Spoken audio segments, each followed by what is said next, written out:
야. 그래서 중학교 2학년쯤 됐는데 은혜를 받으니까요. 꿈이 생기기 시작하는 거예요. 꿈 없던 내가. 이렇게 살아서 안 되겠다. 그 불쌍한 우리 어머니, 또 그 어머니를 보면서 늘 고통스러워하고 술로 지새우는 우리 아버지, 나를 엄마라고 엄마 대신 부르는 그 철없는 동생을 위해서 내가 성공해야 되겠다. 그래서 용기를 내서 그때 저희 그 교회 고등부의 형 누나들이 다 공부를 잘했습니다. 이 사람은 끼리끼리 노는 거야. 그래서 그 옆에 있는 사람을 보면 그 사람을 아는 거야. 옆 사람 보고 인사하세요. 당신 때문에 내 인생이 잘 될 겁니다.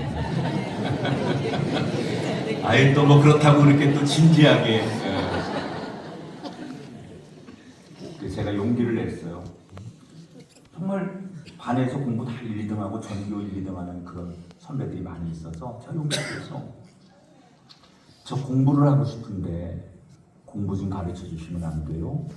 근데 그 교회에서 제 상황을 다 알고 있었어요.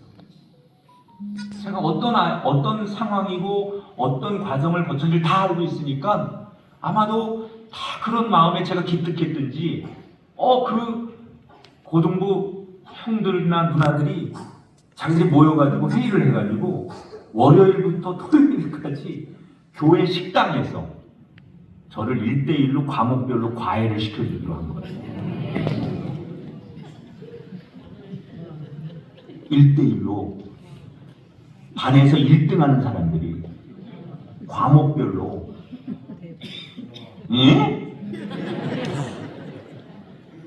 한 6개월쯤 되니까 제 성적이 반에서 한 5등 안에 들고 중3 때는 반에서 1등을 하고. 저 우습게 보지 말아요.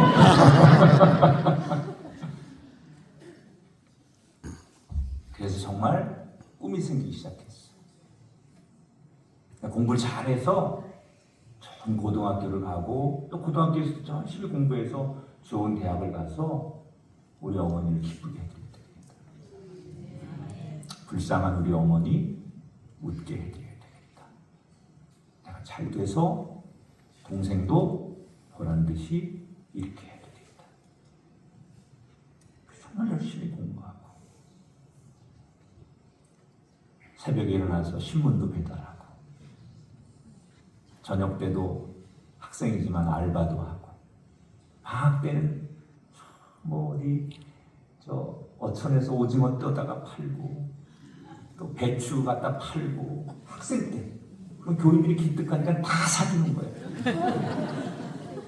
그거 가지고 어머니 생활비 갖다 드리고 다 공부하고.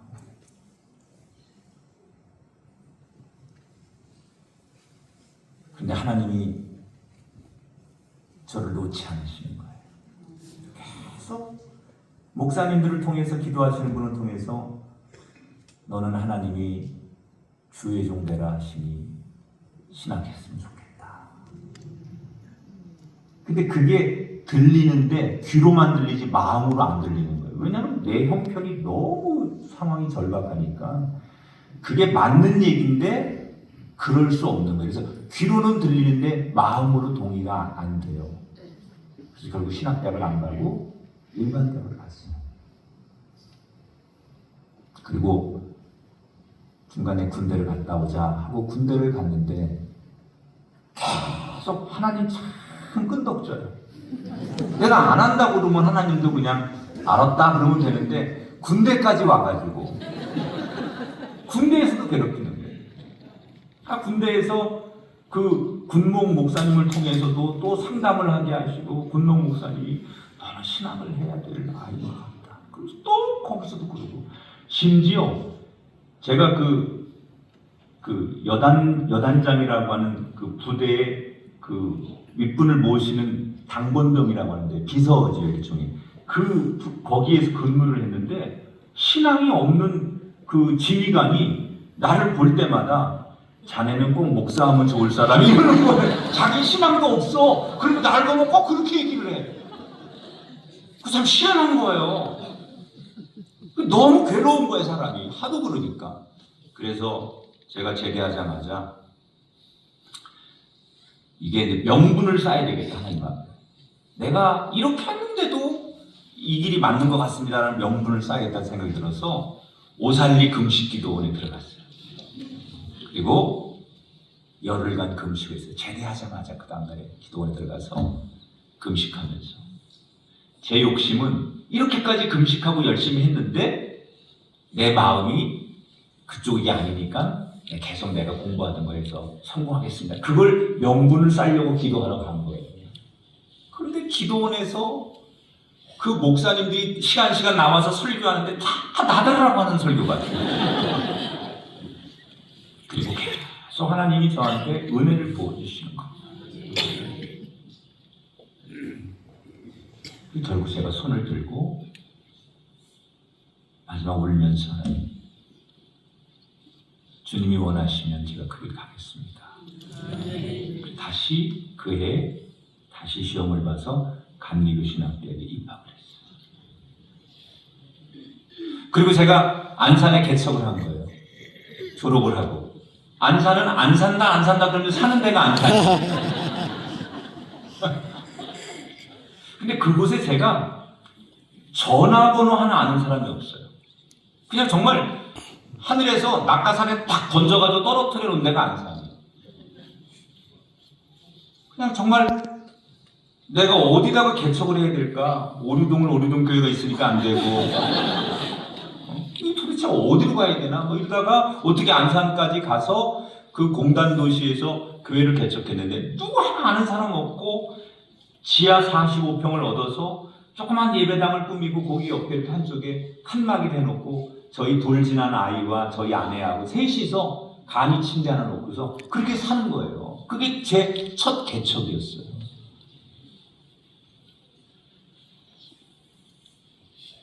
정말 벼랑 끝에 서서 여기서 한 발짝만 더 뒤로 물러서면 수천 길 낭떠러지를 떨어지는 것 같은 상황.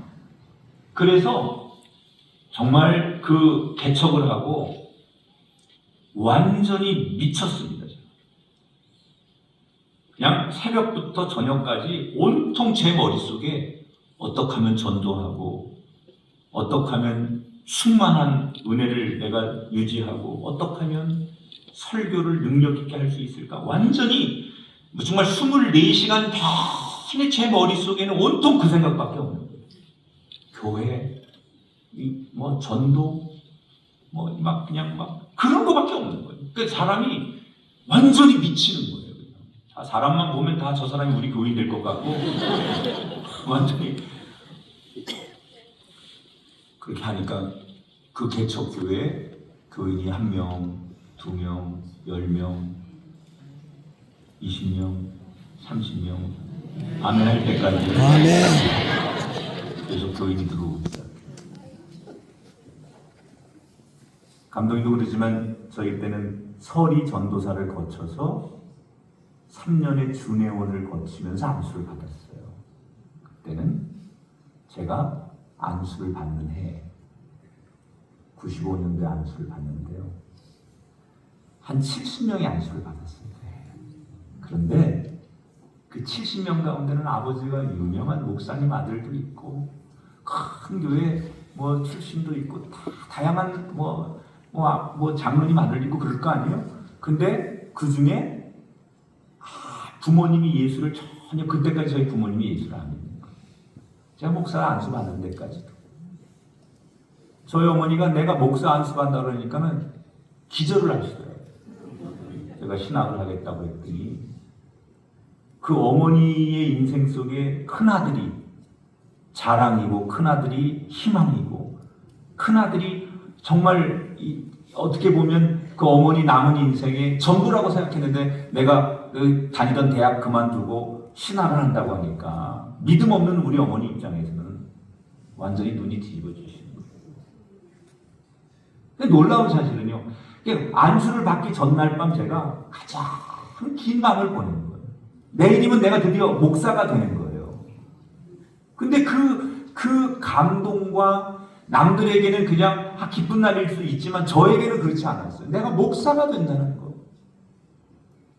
완전히 내 인생에 이제 또 다른 여정이 시작된다라고 하는 그 의미를 제가 부여하기 시작하니까 너무 그 전날 밤에 잠을 이룰 수가 없는 거예요. 안수를 받는 날, 여러분 놀랄 준비 좀 해주세요. 안수를 받는 날 저를 축하하러 온 저희 교인들이 200명이었어요. 무슨 얘기냐? 제가 개척을 해서 안수 받는 해까지 그 짧은 시간 동안 우리 교회가 300명이 출석을 했습니다. 개척해서 4년 만.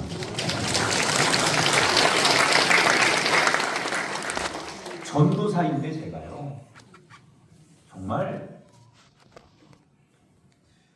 완전히 미쳤다는 사람들이 다 저 사람이 미친 사람 같다. 완전히 예수. 뭐 새벽 1시, 2시 술 먹은 사람 전도하려고 그 사람 토하는 거 다 손으로 받아가면서 새벽에 해장국 사줘가면서까지 결국은 전도해서 지금 그 사람 장로 됐고요. 그냥 뭐 한번 물면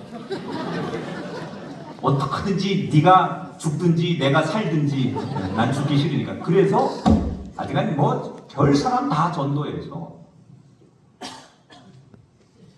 그러니까 안수 70명 받는 목사들 가운데 내가 프랜카드 들고 와가지고 이제 우리 담임 전사님이 목사님 되신 거 축하합니다. 김학중 목사님 뭐 으쌰 화이팅 뭐 우쭈쭈 그러고 막 팬클럽이 내가 제일 많아. 그러니까 그 연회에서 도대체 저 사람은 누구냐? 정체가 뭐냐? 아버지가 누구냐? 뭐 별게 다 나오는데 나는 완전히 무명인 거예요. 제 백그라운드는 하나님 아버지지. 육신의 아버지가 아니에요. 아마도 제 인생에 가장 의미 있는 긴 하룻밤을 보낸 날을 꼽으라고 하면 바로 목사 받기 전날 밤, 내 인생을 이제 정리하고 새로운 인생을 다시 출발하는 그 전날 밤을 저는 지금도 잊을 수가 없습니다. 여러분에게 혹시 그 밤이 지금 진행되고 있다면 그 밤을 잘 보내시고 새로운 동력의 아침이, 정말 주님 주시는 시온의 아침이 여러분 인생과 가정에 반드시 임하게 되시기를 축복합니다. 네. 그 밤을 잘 견디시고 그 밤을 의미 있게 보내시고 그 밤의 고통스러운 몸부림을 잘 숙성시키시면 그 밤이 헛되지 않는 밤, 새벽이 되어 아침 동이 틀 때 여러분 누구보다도 다른 사람과 다른 새날을 맞는 인생이 될 줄 믿습니다. 아브라함이 그 긴 밤, 가장 인생의 긴 밤을 보내고 다음날 새벽 그 밤을 어떻게 보냈는지 새벽이 되자마자 짐을 싸더니 두 종과 이삭을 데리고 하나님이 지정하신 모리아 산으로 출발하는 거예요.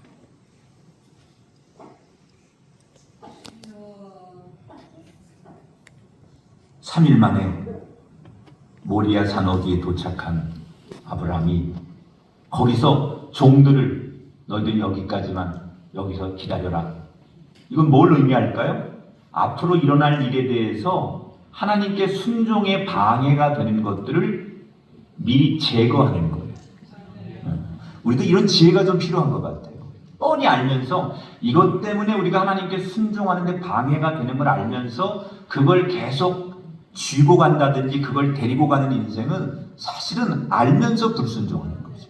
내가 이것 때문에 결국 하나님께 순종하지 못하고 이것 때문에 하나님의 영광을 가릴 것 알면서 그걸 놓지 못하고 계속 데려가는 것도 우리가 지능적인 죄를 짓는 거예요. 그러니까 아브라함은 그 종들을 산 밑에 너희들이 여기까지만 하고 여기 있어 라고 딱 단호하게 말하는 것은 하나님께 순종하는데 분명히 방해가 될 거다. 그래서 그걸 미리 예방하는 거예요. 이삭에게 나무를 지게 하고 아브라함이 칼과 불을 쥔 채 산에 올라갑니다.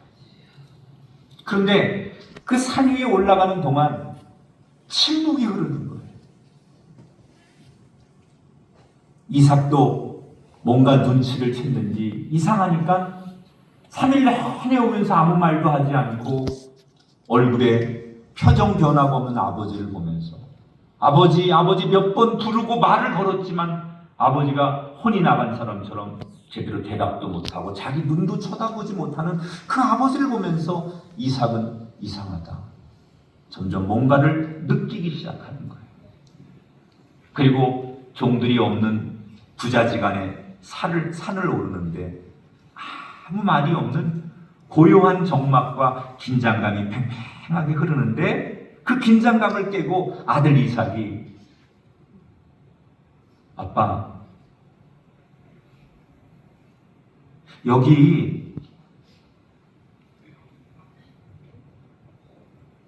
불도 있고 나무도 있고 제사 드릴 거 다 준비해서 올라가는데 제일 중요한 제사 드릴 양은 어디 있어요? 이렇게 묻는 거예요. 정말 침묵을 깨고 이삭이 아버지에게 묻는 그 말에 아브라함은 그동안 참았던 억눌렀던 감정이 화산 폭발하는 그 감정을 만약에 억누르지 못했다면 아마 아브라함은 그냥 그 산 중턱에서 털썩 주저앉아 엉엉 꺽꺽 울었겠지요. 그런데 아브라함은 막 감정이 터져 올라오는데 그걸 막 억누르고 겨우 참으며 간신히 아들에게 한마디를 대답해요. 하나님이 다 준비하신단다.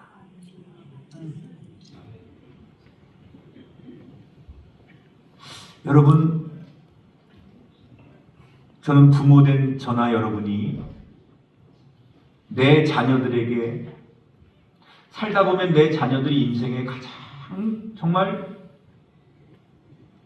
힘들고 고비 속에서 인간적으로 부모가 더 이상 해줄 수 없는, 무엇도 부모로서 도와줄 수 없는 그런 문제를 만날 때가 있어요. 내가 부모지만 이 자식을 더 이상 어떻게 도와줄 수 없는 그럴 때가 있어요. 사랑하는 사람이지만. 그때 마지막 비장의 카드 하나를 우리가 마지막에 숨겨뒀다 꺼내야 한다면 저는 이 아브라함의 고백이라고 생각해요. 하나님이 다 준비하신단다. 저는 오늘 누군가에게 이 이야기를 꼭 들려드리고 싶어요. 여러분 인생의 가정에, 여러분의 삶의 자리에 도대체 뭐가 어떻게 될지 모르고 다 내가 아무리 고민해도 앞이 보이지 않는 문제를 가지고 질문한다면 그분에게 꼭 이 아브라함의 음성을 들려드리고 싶어요. 하나님이 다 준비하신단다.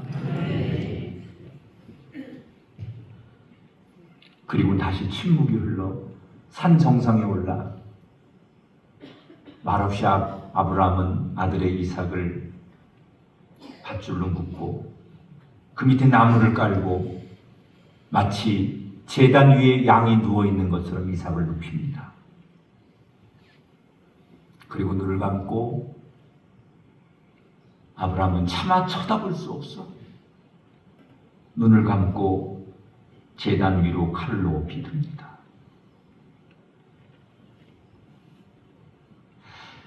여러분, 아브라함이 아들을 번제로 바치라고 명령한 이 사건, 우리는 이 이야기를 들으면서 아브라함이 그 하나님 말씀에 믿음으로 순종했어. 그래서 아브라함이 믿음의 조상이 됐어. 이렇게 우리는 이해하잖아요. 맞는 얘기예요. 그러나 정말 아브라함은 순순히 순종했을까? 아까도 말씀드렸지만 처음 하나님으로부터 그 이야기를 듣고 밤새 얼마나 고민하고 그 3일 동안 걸어오는 과정 속에서 그 아들이 아빠 이렇게 부르는 한마디에 수없이 갈등하고 수없이 자기 생각을 돌이킬까 수없는 고민을 했을 거예요. 그러면서 하나님께 이렇게 반문했을 거예요. 하나님이 약속해서 주신 자식인데, 하나님이 나한테 약속해서 주신 자식 아닙니까? 어떻게 해서 주신 자식인데 이 자식을 번제로 바치라니요. 번제로 바칠 수 있는 양도 있고 다른 것도 있는데 하나님이 나한테 약속해서 먼저 약속해서 주신 자식인데 어떻게 이 자식을 번제로 드리라고 합니까? 그렇게 하나님 앞에 울며 불며 소리치며 하나님의 뜻에 항의하고 저항하고, 상식적으로는 말이 안 되잖아요. 뭐가 사람이 납득이 돼야죠.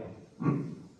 뭐가 좀 이렇게 설득이 되고 내가 그냥 그래 내가 뭐 이건 어쩔 수 없다 뭐 이게 돼야 되는데, 이건 아무리 생각해도 설득이나 납득이나 공감이 안 되는 문제인데 아브라함이 그냥 순종했다고요? 그거 아니죠. 그냥 순종했을 리가 있어요. 아브라함 고민했지요.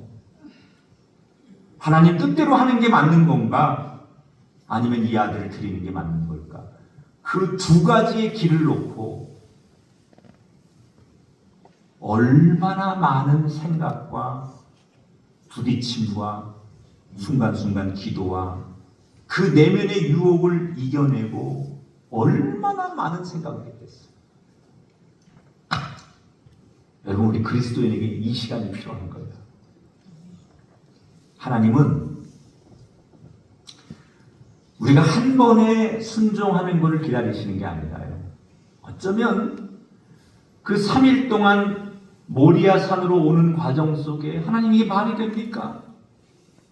지고 있던 나무를 내팽개치고 다시 그 가던 길을 돌아가고 싶은 그 유혹, 갈등, 애비로서의 무엇을 어떻게 하는 것이 맞는 건가에 대한 여러 가지 막 생각들, 불쑥불쑥 올라오는 그 내면의 유혹들을 계속 싸우는 거예요. 이렇게도 해보고 싶고 이렇게도 해보고 싶고. 하나님은 우리에게 원하시는 게 이런 숙성의 시간이 필요한 거예요. 숙성. 그러니까 우리가 이게 보통 우리 한국 음식들이 다 이렇게 숙성된 음식이잖아요. 그래서 이게 음식이 참 그 많은 시간 동안 그것이 재어져서 숙성되어질 때 음식에 진한 맛이 나오는 거예요. 신앙도요, 이런 숙성의 시간이 필요해요. 우리는 당장 기도하고 당장 부르짖음에 하나님이 금방 응답하시고 우리의 질문에 금방 예스와 노를 하나님이 해주시기를 기다리지만, 하나님의 방법은 언제나 우리가 부딪히고 서로 깨지고 우리의 생각이, 그러면서 우리 스스로 많은 것들이 숙성되기를 기다리시는 거예요. 어쩌면 지금 여러분이 1년을 기도하고 그 문제 가지고 6개월을 기도하고 작정하고, 아니 그보다 더 오랜 세월 동안 이 문제를 놓고 기도하는데 하나님께서 어떤 조치도 응답도 하지 않고 있다면, 여러분이 지금 붙잡고 있는 그 문제를 하나님은 더 숙성하기를 원하십니다. 고민이 많을수록, 기도가 길어질수록 그건 진짜 진국이 될 가능성이 있어요.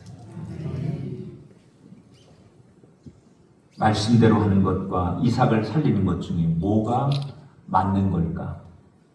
이 생각 별로, 둘 중에 하나인데 이게 안 되는 거예요.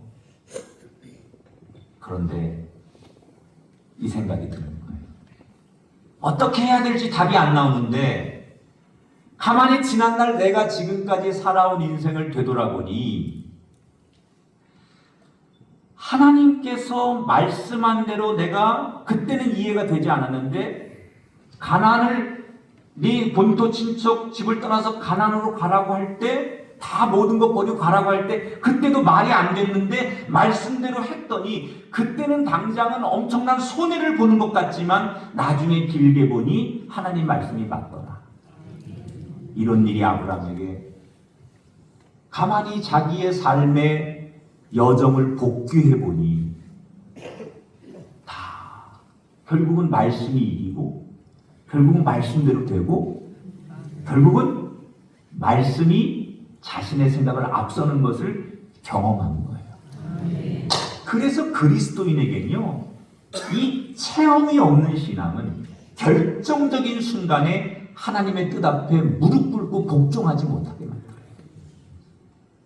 그러니까 우리가 너무 큰 문제를 가지고 이게 진짜 막 머리를 쥐어짜면서 어떻게 하는 것이 진짜 내가 맞는 걸까? 이게 내가 진짜 이 엄청난 세상적인 걸 포기하고 이걸 해야 되는가? 진짜 이게 하나님의 뜻인가? 이걸 여러분이 고민할 때 그때 여러분의 기준이 뭐가 되어야 되느냐? 내가 지난날